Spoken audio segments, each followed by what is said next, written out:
Yo, mga good morning sa inyo ngayon So ulam na naman bang pinoproblema natin? Siyempre araw-araw natin pinoproblema yan makanoy.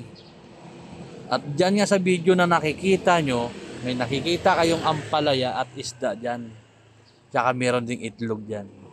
O siyempre yan yung ulam namin ngayon. Dalo na rin ako maisip na luto kundi sabi ko yung madalian na lang. Para hindi na mahirapan yung sarili ko at madali lang lutuin dahil anong oras na yun ng time na yan. Bumili na lang ako ng galunggong. Bumili ako ng galunggong na 100 pesos lang. Siguro nasa 10 piraso yan. At pinrito ko lang yan makanoy ng simpleng prito lang. Yung prito na kinagis na natin yan, ganyan lang. Tapos kung nakikita nyo, binaliktad-baliktad ko lang yan makanoy, yan. Tsaka shoutout pala sa lahat ng mga supporters niyo makanoy, maraming salamat. Sa suporta nyo sa akin at syempre dahil hindi nyo ako iniiwan, patuloy pa rin ako mag-upload kahit nakakunti lang yung nanonood sa mga videos ko. At ayan na nga, nilagay ko na siya sa plato makanoy Syempre bago nyo lisanin yung video ko, baka pwede naman pakipollow nyo ako sa Facebook page ko, Edmond, tsaka yung isa makanoy. Tsaka YouTube channel ko makanoy din. Kayo na po bahala tumulong sa akin. At kung nakikita nyo nga po, dinagdagan ko ulit po ng isda dyan. Dahil 10 piraso nga po yan, dahil 2 prituhan yan. At kung nakikita nyo, ayan po, pinapakita ko po sa inyo. Yan po. Sa halaga po na 150 pesos, pwede na po kayo sa 6 na tao kumain yan. Dahil yung isda, 10 piraso po yan. Pag 5 kayo kumain, tigda 2 kayo. Hindi na rin kayo lugi. Tapos, nagisa na lang din ako ng sibuyas yan. Dahil may isa pa akong lulutuin dyan. May igigisa din na pala akong ampalaya dyan. Yan. Kung nakikita nyo, yan diba? Ang ulam namin ay pritong isda.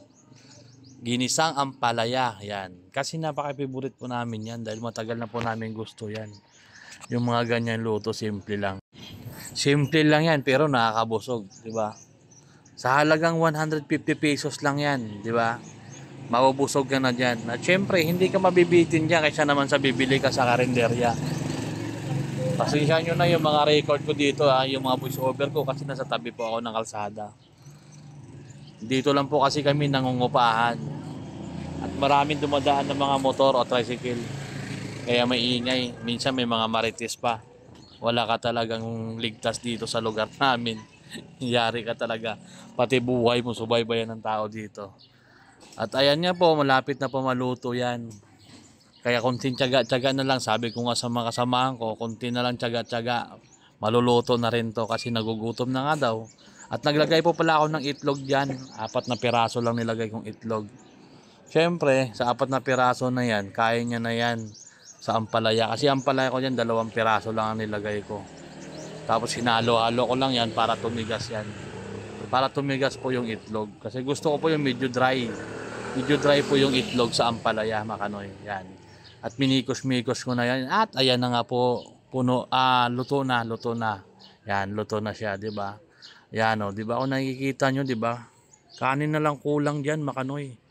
'Di ba? Napakasarap na po niyan. Kanin na lang kulang diyan. Ayan ipe-prepare ko na yan. At yan yung pritong isda, di ba?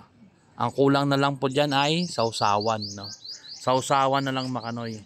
At maraming salamat sa inyo sa pagsubaybay nyo kay Makanoy. Salamat!